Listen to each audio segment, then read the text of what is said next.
මේ රටේ විනාශ වෙලා තියෙනවා, වේශනය වෙලා තියෙනවා, ආපදා වෙලා තියෙනවා. පොඩක් අහගෙන ඉන්න තරම් ඉවසීමක් තියෙනවද දන්නේ නැහැ. එමෙතන මන්ත්‍රීතුමා පොඩක් ඉඳලා යමු. එතකොට අපි ජනාධිපතිතුමාගේ ලක්ෂ 10 වැඩසටහන ගැන කතා කරනකොට පැහැදිලිව චක්‍රලේඛන නිකුත් වෙලා තියෙනවා. ලක්ෂ 10 නෙමෙයි ලක්ෂ 25 දක්වා යනවා. කොහොමද? එස්ටිමේන්තුවෙන් පස්සේ එස්ටිමේන්තුවෙන් තොරව ලක්ෂ 5ක් දෙනවා කියන එක තමයි ජනාධිපතිතුමාගේ ඒ අදහසත් උනේ. චක්‍රලේඛනෙත් ආවේ ලක්ෂ 10 නෙමෙයි අපි ලක්ෂ 25 දක්වා අපේ රටේ පුරවැසියන්ට අර්ධ හානි වලට අපි ගෙවනවා. හැබැයි අවසානයේ තිරිකුණාමල සිද්ධිය. මන්ත්‍රීතුමා ඔබතුමාට තව විනාඩි දෙකක් කාලයක්. කොමිසම සභාපතිතුමා තිරිකුණාමල සිද්ධිය. දැන් පාර්ලිමේන්තුවට ඇවිල්ලා පොලිසිය පාර ඇමතිවරයා මොකද්ද කිව්වේ? බුදු පිළිම වහන්සේගේ ආරක්ෂාවට වැඩ මෙව්වා කිව්වා. පහුවදා OIC මහත්තයයි පොලිසිය නිලධාරී මුතුකුඩෙත් උස්සගෙන බුදු පිළිම වහන්සේ හේවිසි ගාලා වැඩ මෙව්වා. හැබැයි දැන් හාමුදුරුවෝ හිරේ. එතකොට දෙවෙනි වතාවට බුදු පිළිම වහන්සේ වැඩ මෙව්වේ කවුද? හැබැයි හාමුදුරුවෝ හිරේ යනවා. දැන් ඔබතුමාලට ඕනේ තැනට ඕනේ විදිහට නීතිය නවන්න නම් ඒකට ඔබ තමුන් ආසලා කියන්නේ සිස්ටම් එක චේන්ජ් වෙනවා කියලා. ඉතින් අපි නියෝජක කාරක සභාවේ සභාපතිතුමනේ අපි මේක තේරුම් ගන්න ඕනේ. මේ මොකද්ද මේ වෙලා තියෙන්නේ? දැන් කිසිම චක්‍රලේඛනයක් කියන්නේ නැතුව කියවන්නේ නැතුව මෙතන වෙලා බොරුවට දොඩවනවා.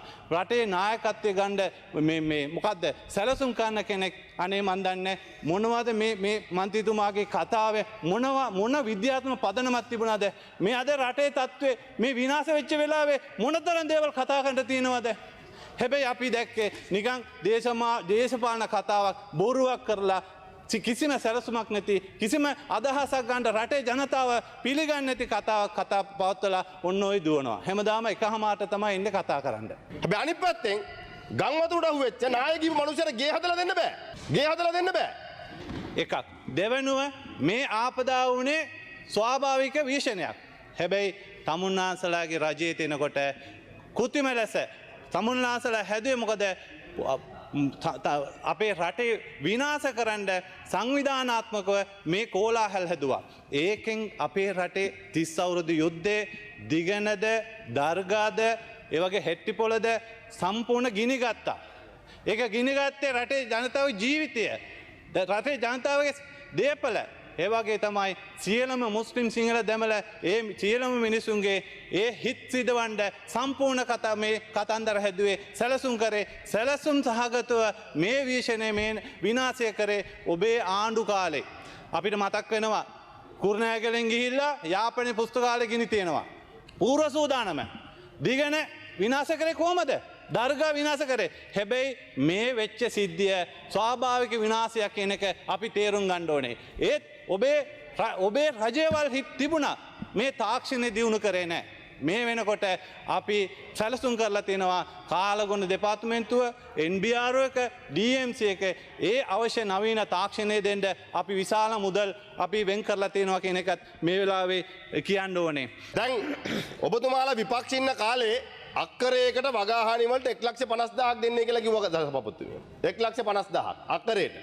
අද ඔබ හෙක්ටයාරයකට 1,50,000ක් බවට පත් කළා තියෙනවා. මම වැරදි නම් නිවැරදි කරන්න. හෙක්ටයාරයකට. හැබැයි එදා වෙච්ච හානිය වගාවට අද කරු සභාපතිතුමනි සම්පූර්ණ භූමියම හානි වෙලා. එක්ක වලවල් හැරිලා, එක්ක වැලිගොඩ වැලි ඇවිල්ලා පිරීලා. ඉතින් මේ සඳහා සාධාරණව කටයුතු කරන්න කියන ඉල්ලීමක් කරමින් මම ඔබතුමාගෙන් ඉල්ලන්නේත්, ගෞරව ආණ්ඩුවෙන් ඉල්ලන්නේත් මේ ව්‍යසනයට ලක්වේ ජනතාව කඩිනමින් ගම්මින් වලට යවන්න අවශ්‍ය වැඩපිළිවෙල ක්‍රියාත්මක කරනවා මිසක් මේ පාර්ලිමේන්තුව ඇතුලේ ලොකු කයිවාරු ගහලා පළක් වෙන්නේ නැහැ. හරි. ඊළඟ එක මගේ කතාවට මම එන්නම්. නියෝජක කාරක සභාපතිතුමනි මේ විශේෂණය අපි බැලුවොත් අවුරුදු 10 2016 සිට 2024 දක්වා අපි ගත්තොත් ආසන්න වශයෙන් අවුරුදු 10ක් මේ අපේ රටේ මේ ස්වාභාවික විශේෂණයේ අපි 490ක් 500ක ප්‍රමාණයක ජීවිත අහිමි වෙලා තියෙනවා බෞද්ධ අවුරුදු 10 තුල.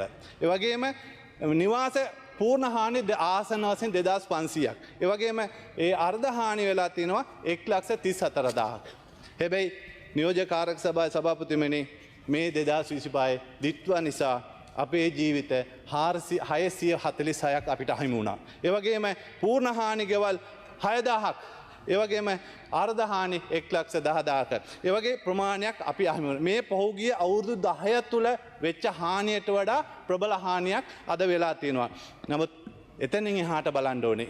ආණ්ඩුවක් ජනතාවාදී ආණ්ඩුවක් සැලසුමක් තියෙන ආණ්ඩුවක් ඒ දේශපාලන අධිකාරය සංවිධානාත්මක ඒ දේශපාලන ව්‍යාපාරයක් හැටියට අපි අපේ ජනාධිපතිතුමා ආණ්ඩුව ඒ වගේම රාජ්‍ය යාන්ත්‍රණය අපිට ඒ ලොකු උත්සාහයක් දක්වා අපි මේ විශේෂණයෙන් පස්සේ ඒ ජනතාවට යන්න ඕනේ පහසුකම් ගැන විශේෂයෙන් රාජ්‍ය නිලධාරීන් රෑදවල් තිස්සේ අම කුරුණෑගල දිස්ත්‍රික්කේ නියෝජනය කරනවා අපි දන්නවා දිස්ත්‍රික් ලේකම්තුමා චන්දන මහත්තයා ප්‍රධාන ලේකම්තුමා ඊළඟකෝන් මහත්තයා ඒ වගේම මගේ ප්‍රදේශයේ රිදීගම ප්‍රාදේශීය ලේකම්තුමා ඒ.ඩී. වික්‍රමසූරිය මහත්මයා ඒ වගේ විදුලි අධිකාරිතුමා ප්‍රසාද් මහත්තයා එම්.ඕච් ඩොක්ටර්ද ප්‍රාදේශ සභාපතිතුමාද සියලුම දෙනා ඊට පල්ලෙහා ග්‍රාම නිලධාරීලා සියලුම යාන්ත්‍රණේ ඉතාමත් සක්‍රියව රෑදවල් නැතුව මහන්සි වුණා. කුරුණෑගල දිස්ත්‍රික්කෙත් ලොකු ආපදාවට ලක් වුණා. ඒ ගුණේල් දිස්ත්‍රික් බලනකොට අපේ මරණ 62යි ඒ වගේම පූර්ණ හානි ගෙවල් 618යි ඒ වගේම අර්ධ හානි ගෙවල් 5000යි අවදානම් ඒ නිවාස 870යි ඒකෙත් රිදීගම ප්‍රදේශයේ ආසන වශයෙන් නායවල් 60ක් ගිහිලා තිනවා ගෙවල් අපේ 140ක් පූර්ණ හානි වෙලා තිනවා ඒ වගේම අර්ධ හානි ගෙවල් තිනවා 500 ගාණක් අධි අවදාන 450ක් මේ අපේ රිදීගම කොට්ටාසේ නම් 113ක් ග්‍රාම නිලධාරී වසම් 109ක්ම හානි වුණා. ඉතින් මේක ලොකු සටනක්. හැබැයි අපි දැක්කා දේශපාලන අධිකාරිය සහ රාජ්‍ය යාන්ත්‍රණය ඒකාබද්ධව ප්‍රාදේශීය ලේකම් කාර්යාලය අපි සියලුම දෙනා මධ්‍යගත කරගෙන අපි මේ වැඩසටහන අපි ලස්සනට නිමා කරා. අපි ආණ්ඩුවක් හැටියට ජනතාවට අපෙන් කරන්න ඕනේ මොකද්ද? එතකොට ජනාධිපතිතුමාගේ නායකත්වය යටතේ ඔක්කොම සියලුම චක්‍ර ලේඛනවල වෙනස් වුණා. ඒ ග්‍රාම නිලධාරීලාට රුපියල් 50000 දක්වා අත්පිට මුදලක් තිබුණා. ග්‍රාම රුපියල් පැටිකේස් රුපියල් 50000 තිබුණා. ඒ වගේම ප්‍රාදේශීය ලේකම් කාර්යාලයේ ලේකම්තුමාට ප්‍රසන්පාදන ක්‍රියාවලින් තොරව විශාල මුදල් ප්‍රමාණයක් වේදම් කරන්නට හැකියාව තිබුණා. මේ වෙලාවේ අපි දැක්කා විශේෂයෙන් කුරුණෑගල දිස්ත්‍රික්කයේ සමහර අපේ මන්ත්‍රීවරු හිටියා විපක්ෂයේ ඒ සද්භාවයෙන් ඒ මන්ත්‍රීවරු අපි ආසනෙත් ආවා වෙනත් ආසනවල දැක්කා ඒ අය අපි අගය කරන්න ඕනේ. අපි විතරක් නෙමෙයි මේ වගේ ආපදාවට ලක් වෙච්ච වෙලාවේ අපි දැක්කා අපේ රටේ ස්වච්ඡා සංවිධාන වෙනත් රාජ්‍ය නොවන සංවිධාන විශේෂයෙන් වර්ල්ඩ් විෂන් වෙනත් ආයතන මේ ආයතන මෙදිහත් වෙලා මේ ජනතාවට දී යුතු සහන උපරිම වශයෙන් ඒ ජනතාවට ඒ සමාගම් ටික අපිට ඒ ලබා දුන්නා ඒ ජනතාව වෙනුවෙන් ඉදිරිපත් වුණා. හැබැයි ඒ වගේම තමයි දෙමළ ජනතාවට කතරගම එන්න පුළුවන් නිදහස තියෙනවා.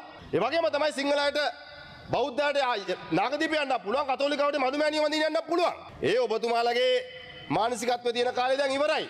සිංහල මුස්ලිම් දෙමළ මෙතන බේදයක් නැහැ. එතකොට බේදේ හැදුවේ කවද්ද? අන්න සැලසුම් සහගතව දේශපාලන කෝණය ගරු මන්ත්‍රීතුමා තව විනාඩි 2ක කාලයක් දේශපාලන අදහස මේ තමන්ගේ බලය වෙනුවෙන් තමන්ගේ බලය වෙන නිර්මාණ කරපු ඒ දේශපාලන නිසා තමයි අපේ රටේ දසදහස් ගණන් ජීවිත අපි අහිමි කරගත්තේ. නමුත් සොබාදහමේ අපේ රටට ඒ තරම් ලොකු විනාශයක් කරලා නැහැ. හැබැයි ওই විනාශය නම් අපිට හදන්න පුළුවන් මිනිසුන්ගේ අර හිතවල හදපු ඒ කෝලාහල් වෙනත් ජාතිවාදී ප්‍රශ්නවල ඒ මිනිසුන්ගේ හිත හදන්න අපිට හරි අමාරුයි. අපි විශේෂයෙන් පස්සේ ඊටමත් ඉක්මනින් අපි නැගිට්ටා.